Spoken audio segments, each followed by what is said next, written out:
PTC news देख रहे सारे दर्शकों का स्वागत है। मैं हाँ तुहाडे नाल लवप्रीत बंगड़ लैके हाजिर हाँ साडा एक खास प्रोग्राम जिसका नाम है की समझिए। अज दे इस खास प्रोग्राम की शुरुआत एक अजिही खबर दे नाल करदे हां जो वाकई शर्मसार कर देने वाली है, हिला के रख देने वाली है, दिल नूं चीर के रख देने वाली है। एक भरा दे वल्लों अपनी ही भैन दे नाल जबर जनाह किया गया, उसनूं इस हद तक तंग परेशान किया गया कि आखिरकार उसने जहर खा लिया, अपनी जीवन लीला समाप्त कर ली।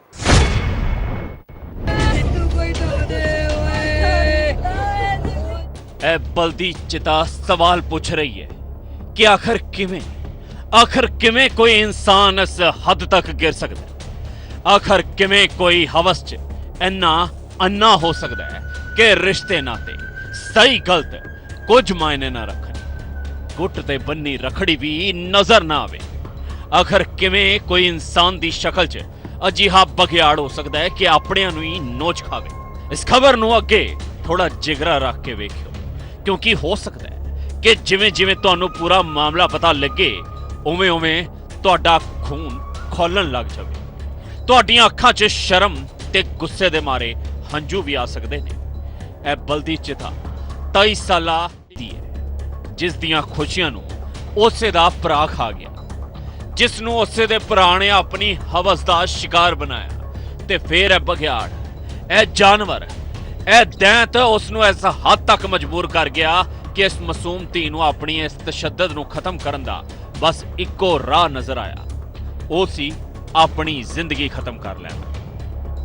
जो इस धी दे नाल, इस परिवार दे नाल होया, उसनूं शब्दां च बयान करना बेहद औखा है। मामला दीना नगर दे एक पिंड दा है जिथों दी रहण वाली 23 साला इस धी नूं उस दे ताए दा मुंडा गौरव गंदी निगाह नाल वेखदा सी, उस नाल छेड़छाड़ करदा सी, उसनूं तंग परेशान करदा सी। एक दिन तां इस हैवान ने सारियां हद्दां टप दित्तियां ते 3 महीने पहलां उस वल्लों अपनी ही भैन दे नाल जबर जनाह कीता गया।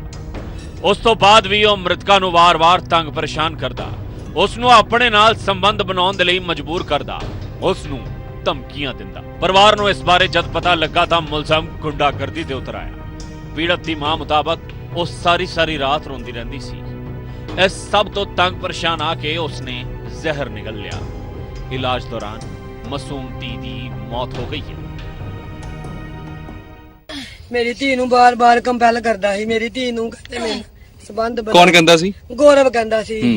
मेरी धी नूं बार-बार कंपैल करदा सी, मेरी धी नूं तंग करदा सी बार-बार।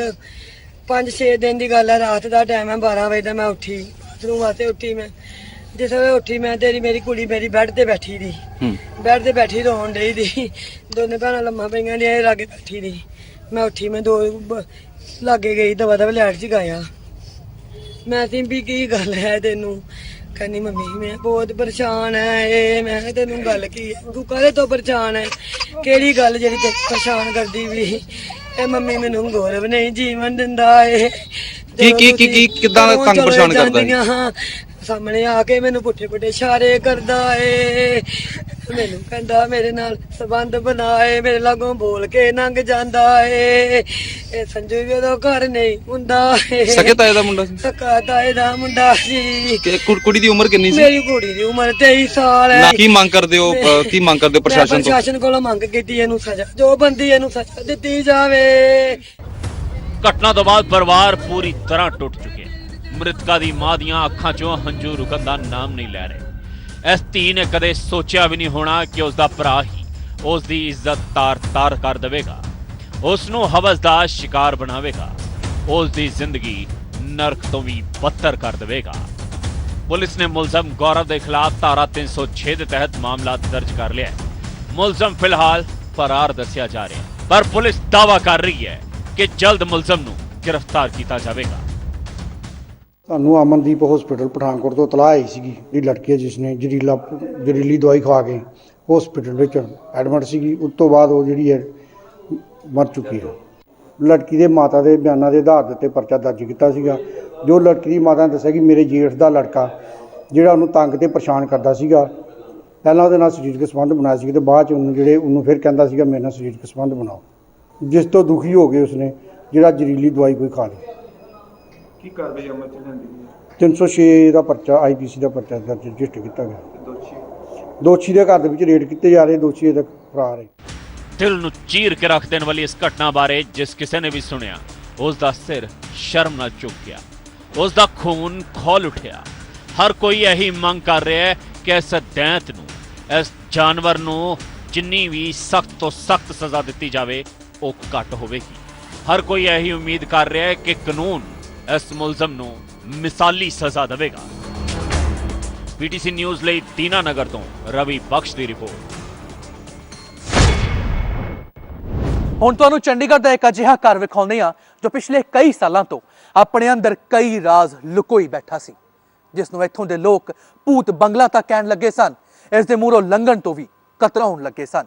ਪਰ ਜਦੋਂ ਪ੍ਰਸ਼ਾਸਨ ਦੀ ਟੀਮ ਇੱਥੇ ਪਹੁੰਚੀ, ਇਸ ਘਰ ਦਾ ਦਰਵਾਜ਼ਾ ਖੁੱਲਿਆ, ਇਸ ਦੇ ਅੰਦਰ ਦਾ ਰਾਜ਼ ਖੁੱਲਿਆ ਤਾਂ ਹਰ ਕਿਸੇ ਦੇ ਹੋਸ਼ ਫਾਕਤਾ ਹੋ ਗਏ। ਲਓ ਰਿਪੋਰਟ ਵੇਖੋ। ਇਹ ਸਿਟੀ ਬਿਊਟੀਫੁਲ ਦੇ ਪੌਸ਼ ਖੇਤਰ ਸੈਕਟਰ 36 ਦੀ ਕੋਠੀ ਨੰਬਰ 1588। ਇਹ ਉਹੀ ਕੋਠੀ ਹੈ ਜਿਸ ਦੇ ਆਲੇ ਦੁਆਲੇ ਮਾਵਾਂ ਆਪਣੇ ਬੱਚੇ ਨੂੰ ਜਾਣ ਤੋਂ ਰੋਕਦੀਆਂ ਨੇ। ਲੋਕ ਇਸ ਬਾਰੇ ਵੱਖ-ਵੱਖ ਤਰੀਕਿਆਂ ਦੀਆਂ ਗੱਲਾਂ ਵੀ ਕਰਦੇ ਨੇ। ਇੱਥੋਂ ਤੱਕ ਕਿ ਇਸ ਨੂੰ ਭੂਤੀਆ ਬੰਗਲਾ ਵੀ ਕਿਹਾ ਜਾਂਦਾ ਹੈ। ਇਸ ਘਰ ਵਿੱਚ ਭੂਤ ਹੋਣ ਦੀਆਂ ਕਹਾਣੀਆਂ ਚੰਡੀਗੜ੍ਹ ਤੇ ਨੇੜਲੇ ਇਲਾਕਿਆਂ ਵਿੱਚ ਫੈਲ ਗਈਆਂ ਸਨ। ਪਰ ਜਦੋਂ ਪ੍ਰਸ਼ਾਸਨ ਦੀ ਟੀਮ ਇੱਥੇ ਪਹੁੰਚੀ ਤਾਂ ਘਰ ਵਿੱਚ ਰਹਿ ਰਹੇ ਲੋਕਾਂ ਨੂੰ ਰੈਸਕਿਊ ਕੀਤਾ ਤਾਂ ਜੋ ਸਾਹਮਣੇ ਆਇਆ ਉਹ ਹੈਰਾਨ ਕਰ ਦੇਣ ਵਾਲਾ ਸੀ। ਇਸ ਘਰ ਵਿੱਚ 94 ਸਾਲਾਂ ਫੌਜ ਚੋਂ ਸੇਵਾ ਮੁਕਤ ਮੇਜਰ ਹਰਚਰਨ ਸਿੰਘ ਅਤੇ ਉਹਨਾਂ ਦੀ 58 ਸਾਲਾ ਬੇਟੀ ਜੀਵਨਜੋਤ ਰਹਿ ਰਹੇ ਸਨ। ਇਹਨਾਂ ਦੋਵੇਂ ਪਿਓ ਧੀ ਨੇ ਕਰੀਬ 25 ਸਾਲਾਂ ਤੋਂ ਆਪਣੇ ਆਪ ਨੂੰ ਘਰ 'ਚ ਕੈਦ ਕੀਤਾ ਹੋਇਆ ਸੀ। नहीं जी, हमने तो कंप्लेंट सिर्फ इतनी की थी, हमने कोई पर्सनल लेवल का कुछ नहीं एलिगेशन लगाया। हमारी रिक्वेस्ट ये थी कि आसपास के घर कह रहे थे अगर इसकी सफाई हो तो जो रोडेंट, स्नेक्स और बाकी कैट्स, डॉग्स वगैरह का जो फियर है वो फियर एक तो कम हो, एक सफाई रहे घर की, और ये खुद जो अंदर रह रहे हैं वो इस एटमोसफियर में रहें कि वो भी साइकोलॉजिकली स्टेबल रहें। बस प्रॉब्लम यही रही है जो हमने रेज की है, under growth, very bad conditions and a problem for the near by houses and resident. Every human being को एंटाइटलमेंट है कि एक खुद अच्छी व्यवस्था से रहे, सफाई से रहे, डिग्निटी से रहे। डिग्निटी सबसे इम्पोर्टेंट है, वो डिग्निटी इनको मिले। ਜਦੋਂ ਪੀਟੀਸੀ ਨਿਊਜ਼ ਦੀ ਟੀਮ ਇੱਥੇ ਪਹੁੰਚੀ ਤਾਂ ਕਈ ਰਾਜ਼ ਖੁੱਲਦੇ ਗਏ। ਗੁਆਂਢੀਆਂ ਨਾਲ ਗੱਲਬਾਤ ਕਰਕੇ ਪਤਾ ਲੱਗਿਆ ਕਿ 25 ਸਾਲਾਂ ਤੋਂ ਇੱਕ ਘਰ ਵਿੱਚ ਰਹਿ ਰਹੇ ਦੋਵੇਂ ਪਿਓ ਧੀ ਸਾਰੀ ਦੁਨੀਆ ਤੋਂ ਕੱਟ ਕੇ ਆਪਣੀ ਜ਼ਿੰਦਗੀ ਬਤੀਤ ਕਰ ਰਹੇ ਨੇ। ਉਹ ਮਹੀਨੇ ਵਿੱਚ ਇੱਕ ਵਾਰ ਰਾਤ ਨੂੰ ਹੀ ਘਰੋਂ ਨਿਕਲਦੇ ਸਨ, ਇੱਕ ਵਾਰ ਹੀ ਘਰ ਦਾ ਰਾਸ਼ਨ ਲਿਆਉਂਦੇ ਸਨ। ਘਰ ਵਿੱਚ ਬਿਜਲੀ ਦਾ ਕਨੈਕਸ਼ਨ ਵੀ ਨਹੀਂ ਹੈ। ਉਹ ਕਹਿੰਦੇ ਨੇ ਕਿ 2 ਸਾਲ ਪਹਿਲਾਂ ਆਂਟੀ ਦੀ ਡੈਥ ਹੋ ਗਈ, ਬਟ ਸਾਨੂੰ ਇੱਥੇ ਕਦੀ ਪਤਾ ਨਹੀਂ ਚੱਲਿਆ ਕਿ ਕਦੋਂ ਡੈਥ ਹੋਈ। ਵੀ ਨੈਵਰ ਸੌ ਹਰ ਡੈਡ ਬੋਡੀ ਗੋਇੰਗ। ਨਾ ਤਾਂ ਠੀਕ ਸੀਗਾ, ਇਹ ਬਣ ਰਿਹਾ ਸੀਗਾ, ਫਿਰ ਸਡਨਲੀ ਵਿੱਚੋਂ ਇਹਨਾਂ ਦੇ ਕੋਈ ਬ੍ਰਦਰ ਸੀਗੇ ਜਿਹੜੇ US ਕਿਤੇ ਰਹਿੰਦੇ ਸੀਗੇ, ਕਹਿੰਦੇ ਉਹਨਾਂ ਦਾ ਪੈਸਾ ਆਉਣਾ ਬੰਦ ਹੋ ਗਿਆ, ਇਹਨਾਂ ਨੇ ਫਿਰ ਉਦਾਂ ਹੀ ਰੋਕਤਾ। ਫਿਰ ਇਹਨਾਂ ਦਾ ਇੱਕ ਬੇਟਾ ਹੈ, ਉਹਦਾ ਕੋਈ ਪੰਗਾ ਪਿਆ ਸੀ, ਉਹ ਕੁੱਤੇ ਪਾਲਦਾ ਹੁੰਦਾ ਸੀ ਬਰੀਡਿੰਗ, ਫਿਰ ਉਹਦਾ ਕੋਈ ਪੰਗਾ ਜਿਹਾ ਪਿਆ, ਫਿਰ ਉਹ ਬੇਟਾ ਵੀ ਚਲਾ ਗਿਆ। ਫਿਰ ਇਹ 3 ਜਾਣੇ ਹੀ ਹੈ, ਕਿਸੇ ਨੂੰ ਨਹੀਂ ਮਿਲਦੇ। ਹਾਂ, ਇਹਨਾਂ ਨਾਲ ਗੱਲ ਕਰਨ ਦੀ ਬਹੁਤ ਵਾਰ ਕੋਸ਼ਿਸ਼ ਕੀਤੀ ਅਸੀਂ ਸਾਰਿਆਂ ਨੇ, ਬਟ ਇਹ ਜਿੱਦਾਂ ਹੀ ਗੱਲ ਕਰਨਾ ਚਾਹੋ ਨਾ, ਇਹ ਲੇਡੀ ਭੱਜ ਜਾਂਦੀ ਹੈ, ਜਿਵੇਂ ਪਤਾ ਨਹੀਂ ਕੋਈ ਇਹਨਾਂ ਨੂੰ ਮਾਰਨ ਆ ਰਿਹਾ ਹੈ ਜਾਂ she doesn't want to talk. ਇਹ ਬਾਹਰ ਨਿਕਲਦੇ ਸੀ ਡੇਲੀ ਵਾਸਤੇ? ਹਾਂ, ਇਹ ਨਿਕਲਦੇ ਨੇ, ਫਾਦਰ ਡਾਟਰ ਜਾਂਦੇ ਆ, ਇੱਥੋਂ ਸਮਾਨ ਖਰੀਦਣ ਜਾਂਦੇ ਆ, ਆਟੋ 'ਤੇ ਵਾਪਸ ਆਉਂਦੇ ਆ ਬੋਰੀਆਂ ਭਰ ਕੇ। ਜਦੋਂ ਕੋਵਿਡ ਸੀਗਾ ਇੱਥੇ ਗੱਡੀ ਆਉਂਦੀ ਸੀਗੀ ਵੈਜੀਟੇਬਲ, ਇਹ ਉਹਦੇ ਤੋਂ ਸਬਜ਼ੀਆਂ ਵੀ ਲੈਂਦੇ, ਬਟ ਇਹ ਗੱਲ ਨਹੀਂ ਕਰਦੇ ਕਿਸੇ। ਆਲੀਸ਼ਾਨ ਦਿੱਖ ਵਾਲੀ ਕੋਠੀ ਦੀ ਹਾਲਤ ਇਹਨਾਂ ਤਸਵੀਰਾਂ ਵਿੱਚ ਤੁਸੀਂ ਵੇਖ ਸਕਦੇ ਹੋ ਕਿ ਜੰਗਲ ਵਰਗੀ ਹੈ। ਦੋਵੇਂ ਪਿਓ ਧੀ ਦੇ ਨਾਲ ਘਰ ਵਿੱਚ 2 ਕੁੱਤੇ ਵੀ ਰਹਿ ਰਹੇ ਸਨ, ਜਿਨ੍ਹਾਂ ਨੂੰ ਪ੍ਰਸ਼ਾਸਨ ਦੀ ਟੀਮ ਨੇ ਰੈਸਕਿਊ ਕੀਤਾ ਹੈ। ਹੁਣ ਦੋਵੇਂ ਪਿਓ ਧੀ ਨੂੰ ਸੈਕਟਰ 32 ਸਥਿਤ GMCH ਵਿੱਚ ਦਾਖਲ ਕਰਵਾਇਆ ਗਿਆ ਹੈ। ਹੁਣ ਫਿੱਟ ਹੋਣ ਤੋਂ ਬਾਅਦ ਹੀ ਉਹਨਾਂ ਤੇ ਦੁਬਾਰਾ ਵਿਚਾਰ ਕੀਤਾ ਜਾਵੇਗਾ ਤੇ ਮੁੜ ਤੋਂ ਕਾਉਂਸਲਿੰਗ ਕੀਤੀ ਜਾਵੇਗੀ। ਚੰਡੀਗੜ੍ਹ ਤੋਂ PTC ਨਿਊਜ਼ ਦੇ ਲਈ ਰਵਿੰਦਰ ਮੀਤ ਦੀ ਰਿਪੋਰਟ।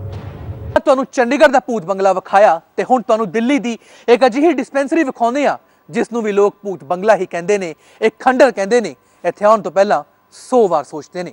ਲਓ ਵੇਖੋ।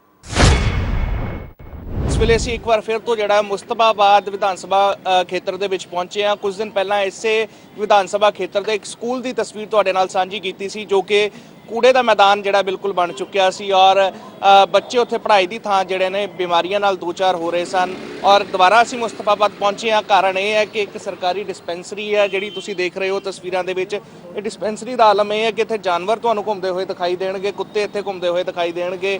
ਔਰ ਜਿਸ ਤਰੀਕੇ ਇਸ ਡਿਸਪੈਂਸਰੀ ਦਾ ਹਾਲ ਹੈ, ਕਿੰਨੀ ਕਿ ਡਿਸਪੈਂਸਰੀ ਸਵਸਥ ਹੈ, ਉਹ ਤੁਹਾਨੂੰ ਤਸਵੀਰਾਂ ਅੰਦਰ ਚੱਲ ਕੇ ਦਿਖਾਉਂਦੇ ਹਾਂ। ਹਾਲਾਂਕਿ ਸਾਲਾਂ ਤੋਂ ਜਿਵੇਂ ਬੰਦ ਪਈ ਹੁੰਦੀ ਹੈ ਡਿਸਪੈਂਸਰੀ, ਇਸ ਤਰ੍ਹਾਂ ਨਜ਼ਰ ਆ ਰਿਹਾ ਹੈ ਕਿ ਇੱਥੇ ਕਿਸ ਦਾ ਇਲਾਜ ਹੁੰਦਾ ਹੋਏਗਾ ਜਾਂ ਕਿਸ ਤਰ੍ਹਾਂ ਇੱਥੇ ਮਰੀਜ਼ ਆਉਂਦੇ ਹੋਣਗੇ। ਇਹ ਤਸਵੀਰਾਂ ਜਿਹੜੀਆਂ ਨੇ ਤੁਸੀਂ ਦੇਖ ਲਓ, ਦਿੱਲੀ ਦਾ ਮਾਡਲ, ਦਿੱਲੀ ਦੇ ਮੁਹੱਲਾ ਕਲੀਨਿਕਾਂ ਦੀ ਗੱਲ ਕਰਦੇ ਨੇ, ਦਿੱਲੀ ਸਰਕਾਰ ਦੀਆਂ ਸਿਹਤ ਸੁਵਿਧਾਵਾਂ ਦੀ ਗੱਲ ਕਰਦੇ ਨੇ ਅਰਵਿੰਦ ਕੇਜਰੀਵਾਲ। ਇਹ ਤਸਵੀਰਾਂ ਜਿਹੜੀਆਂ ਨੇ ਮੁਸਤਫਾਬਾਦ ਦੀ ਸਰਕਾਰੀ ਡਿਸਪੈਂਸਰੀ ਦੀਆਂ ਤਸਵੀਰਾਂ ਨੇ ਔਰ ਆਲਮ ਇਹ ਹੈ ਕਿ ਹਰ ਜਗ੍ਹਾ ਜਿਹੜਾ ਹੈ ਉਹ ਗੰਦਗੀ ਨਜ਼ਰ ਆ ਰਹੀ ਹੈ ਔਰ ਕਈ ਸਾਲਾਂ ਤੋਂ ਇਹ ਡਿਸਪੈਂਸਰੀ ਜਿਹੜੀ ਆ ਬੰਦ ਪਈ ਹੈ। 7 ਸਾਲ ਤੋਂ ਜ਼ਿਆਦਾ ਕੇਜਰੀਵਾਲ ਸਰਕਾਰ ਨੂੰ ਦਿੱਲੀ ਦੇ ਵਿੱਚ ਹੋ ਚੁੱਕੇ ਨੇ। ਆਪਣੀਆਂ ਸਿਹਤ ਸੁਵਿਧਾਵਾਂ ਦੇ ਕੇਜਰੀਵਾਲ ਸਰਕਾਰ ਦਾਅਵੇ ਕਰਦੀ ਹੈ, ਪਰ ਇਸ ਡਿਸਪੈਂਸਰੀ ਦਾ ਆਲਮ ਇਹ ਹੈ ਕਿ ਇੱਥੇ ਨਾ ਤਾਂ ਕੋਈ ਸਟਾਫ ਹੈ, ਨਾ ਹੀ ਇੱਥੇ ਜਿਹੜਾ ਹੈ ਉਹ ਕੋਈ ਦਵਾਈ ਲੈਣ ਲਈ ਮਰੀਜ਼ ਆ ਸਕਦਾ ਹੈ। ਇਸ ਜਗ੍ਹਾ ਦੇ ਉੱਤੇ ਜਿਹੜਾ ਹੈ ਉਹ ਜੋ ਸਥਾਨਕ ਲੋਕਾਂ ਨੇ ਦੱਸਿਆ ਕਿ ਇਹ ਨਸ਼ੇੜੀਆਂ ਦਾ ਅੱਡਾ ਵੀ ਬਣ ਚੁੱਕਿਆ। ਤਸਵੀਰਾਂ ਦੇ ਵਿੱਚ ਤੁਸੀਂ ਦੇਖ ਰਹੇ ਹੋ ਕਿ ਸ਼ਰਾਬ ਦੀਆਂ ਖਾਲੀ ਬੋਤਲਾਂ ਇੱਥੇ ਤੁਹਾਨੂੰ ਨਜ਼ਰ ਆ ਜਾਣਗੀਆਂ कि वीरान इमारत जी है डिस्पेंसरी दी वो नशेड़ियां का अड्डा भी बन चुकी है। जो हमारे केजरीवाल जी रात दिन अपने जो होर्डिंग और पोस्टर लगा के यहाँ एक उन्होंने पूरा दिल्ली के अंदर एक भ्रम फैला रखा है कि हमने बहुत सारे काम किए हैं, वो दिखावे की पोल ये आपके सामने खुल रही है कि उन्होंने कैसा काम किया है। ना तो यहाँ कोई मोहल्ला क्लिनिक है, पूरे मुस्तफाबाद वार्ड के अंदर एक भी मोहल्ला क्लिनिक नहीं है। और जो ये डिस्पेंसरी है इसको भी आज तक बुरे हालातों से गुजर रही है, इसमें आज तक वो कोई काम नहीं करा पाए। या कोई स्टाफ आता है या कोई डॉक्टर या फार्मेसी, क्योंकि फार्मेसी रूम में देख रहे हैं खाली डब्बे पड़े हैं और दूसरे कमरों में शराब की बोतलें पड़ी हैं। कोई नहीं आता जी, आप देख रहे हो। कोई आज कोई वीक वो तो है नहीं, कोई ऑफ होना चाहिए। कोई आप टाइम से भी आए हुए हो, ये टेक लगे हुए हैं। कोविड की जो सीलिंग वो कोविड वैक्सीनेशन जो हो रहा है वो इन चीज़ों में हो रहा है बाहर, जबकि हमारे पास सारे रूम हैं, सारी जगह है। अगर केजरीवाल जी इसमें अगर बना देते तो कम से कम वैक्सीनेशन और बहुत सारी चीज़ें हैं जो डिस्पेंसरी वो यहाँ होती। यहाँ बैठने को मिलता, स्टाफ मिलता है। यहाँ आपको देखो क्या जर्जर हालत में बुरे हालात हैं यहाँ पे। जो यहाँ पर हमारे जो 1-2 स्टाफ के लोग हैं, ज़्यादा नहीं है बेचारे, उनको भी ढंग से यहाँ पानी पीने का नहीं मिलता है। वो खुद अपना पानी मंगा करके पीते। पानी इतना गंदा है, आप टॉयलेट देखिए, वहाँ टॉयलेट में नहीं जा सकता आदमी। और आप देख लीजिए किस तरीके से इनके हालात है। अगर यहाँ पर बीमारी न हो तो बीमारी हो जाए, इस तरीके की इस डिस्पेंसरी की हालत है। ये डिस्पेंसरी अब रही कहाँ है, ये तो भूत घर सा दिखाई दे रहा है। अगर आप घुसोगे तो आप घुस नहीं सकते डर की वजह से। आप देखोगे क्या हालत हो रही है, तो ये तो भूत घर है, तो आदमी फेंकेंगे। लेकिन आज केजरीवाल जी दिल्ली का मॉडल बताते जाके पंजाब में, गोवा में, उत्तर प्रदेश में। अरे भैया ये दिल्ली का मॉडल ऐसे ही होते हैं कि आप देखिए जो कांग्रेस ने काम किया उसकी आप रिपेयर नहीं करा सकते। आप दिल्ली का मॉडल कहाँ बता रहे हैं? आप तो वहाँ जाकर के झूठ बोल रहे हो। आपने यहाँ लोगों को पानी और बिजली की बात करी, आप बताइए बिजली के बिल किसके नहीं आ रहे? जो हम लोग तो डबल दे रहे हैं। जिनको पूछो जिनके आ रहे डबल, उन बहनों भाइयों से पूछो। ये तो हम लोगों को ठगा जा रहा है। मैं आपको बता दूं आपके चैनल से सर जी, हमारे दिल्ली को ठगा जा रहा है। अब ये दूसरी पंजाब में जा रहे के लोगों को झूठ बोल कर ठगने का काम करना चाहते हैं। लेकिन जनता को सबको पता है केजरीवाल जैसा ठग और झूठा और केंद्र मोदी जी जैसा कोई व्यक्ति नहीं है। और ये डिस्पेंसरी है दिल्ली सरकार दी मुस्तफाबाद दी और गंदगी का आलम यह है कि कुछ पल भी इत्थे खड़ा होना जिहड़ा मुश्किल है। तस्वीरां तुसीं देख सकते कि साफ सफाई के नाम ते या डिस्पेंसरी जिथे मरीज़ जिहड़े ने दवाई लैण आते हैं या ठीक होण आते हैं, ये तस्वीरां उस डिस्पेंसरी दियां ने। सो असीं कोशिश कर रहे हैं कि दिल्ली के मॉडल की असल तस्वीर जिहड़ी है वो जनता तक पहुँच सके। इलाका वासियों के विच रोस है, गुस्सा है और इसे गुस्से के चलदिआं जिहड़ा है सरकार के खिलाफ भी उन्होंने भड़ास कढ़ी। कुत्ते इत्थे इस डिस्पेंसरी दे विच घुमदे होए तुहानूं जिहड़े नज़र आ जाणगे कि ये हाल है इस डिस्पेंसरी का कि मरीज़ों तो इलावा या डॉक्टर स्टाफ तो इलावा तुहानूं गंदगी, जानवर, ये चीज़ां जिहड़ियां ने इत्थे नज़र आउणगीआं। ये दिल्ली का हैल्थ मॉडल है जिसका प्रचार अरविंद केजरीवाल वख-वख मंचां ते वख-वख राज्यां विच जाके जिहड़ा ओह करदे ने। कैमरा पर्सन परवीन दे नाल जसमीत सिंह, PTC न्यूज़, दिल्ली। हुण गल एक अजिहे पिंड दी जिथे रेलवे स्टेशन भी है, बस अड्डा भी है, पक्कियां सड़कां भी ने ते सड़कां ते कोई डिंपल यानी कि टोए भी नज़र नहीं आउंदे। पर फिर भी इत्थों दे लोग सरकार तो प्रशासन तो बड़े खफा ने, उन्होंने खरियां खरियां सुना रहे ने। जी हाँ, गल कर रहे हैं संगरूर दे पिंड परूर दी, जिथों दे लोग लगातार इस पिंड नूं छड्ड के जाउण दे लई मजबूर हो रहे ने।